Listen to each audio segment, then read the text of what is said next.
Sur l'île aux 106 moulins, le blues se vit aussi dans la terre. Chaque parcelle, chaque homme est un morceau d'histoire.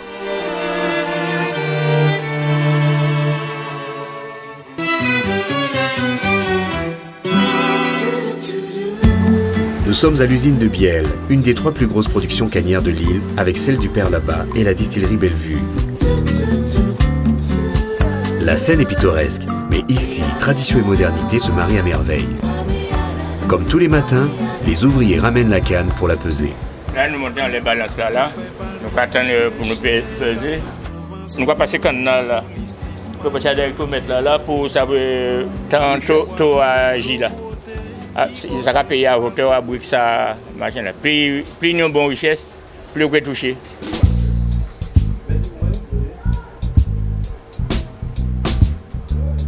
« 1965, il y a deux moyennes.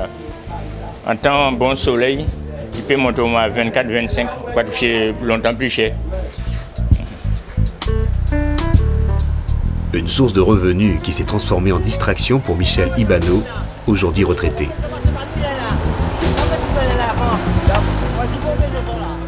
On vient pour un retraite à moi. Quand il est là, moi, je tourne à la roue libre. On va distraire moi. Je n'ai pas passion du travail. Mais comme c'est le travail, moi, aimé. Et en ça, lever, je crois bœuf là toujours. En pas ni bœuf brigand. Mais en cas distraire moi. Considérez en cas distraire moi. Mais moi, à la retraite. En 78 ans, on est pour moi, 80 ans. Quoi, ouais? On ne sait pas passer tout ce qu'il a.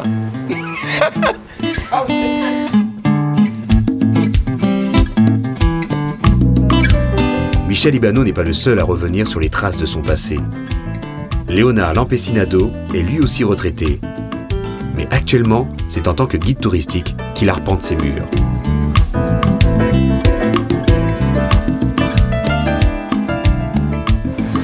16 ans, moi, retraité.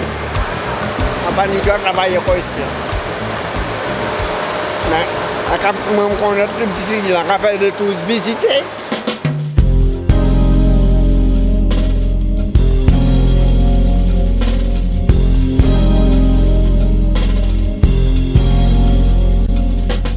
Léonard a travaillé près de 3/4 de siècle à l'usine. Les lieux n'ont plus aucun secret pour lui. C'est le gardien du temple. Il maîtrise parfaitement le processus de fabrication du rhum. Au fil du temps, il a vu les techniques se moderniser et même s'ouvrir vers l'extérieur.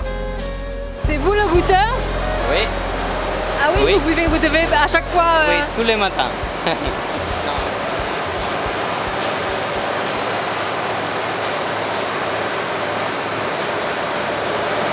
C'est bon. Vous venez d'où? D'Italie.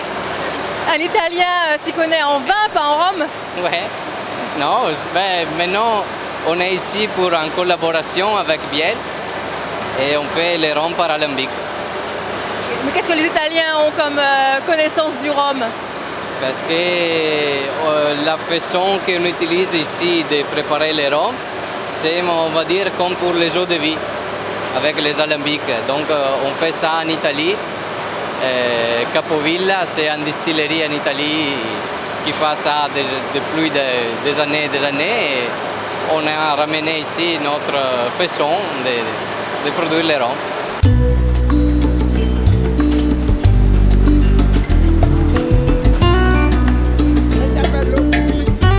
Même à la retraite, Léonard se fait un devoir d'être présent tous les jours. Une présence que la direction apprécie à sa juste valeur. Pour nous, c'est un double avantage de l'avoir parmi nous, ça c'est sûr, hein. C'est une mémoire vivante en fait.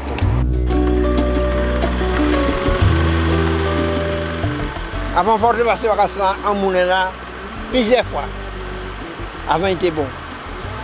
Là-bas, il était bon que la vieille qui a un générateur. Pas de ni ça va acheter, ça va choix. Pas de ni ça. Tout le monde c'est à la main. À la main. Avant, c'était forcé. C'était misère. Alors, on mange la loi sur loin. Comme une fille à peine là, ça fait de l'eau. Pas de ni c'est doux dans le magasin, non? Pas de linge qui vient en boutique. Là, on m'a dit qu'il a un sac là, on met dessus. Là, on m'a peint là, un sac là, on doit mettre dessus. Ou pas de maillot, non? Là, il n'y a pas de chemin là. Toute jeune femme qui a levé au bon pour quand il y a pas de maillot. À présent, on a fait plus d'argent à présent. Je ne pas travailler. On a fait tout cela visiter. On a fait longtemps plus l'argent qu'il a travaillé ici. Est-ce que vous comprenez? Léonard ne connaîtra jamais la retraite. Ses petits bénéfices ne compenseront pas ses années de labeur. En revanche, chaque jour, il rentre chez lui avec le sentiment du devoir accompli, le partage de toute une page d'histoire.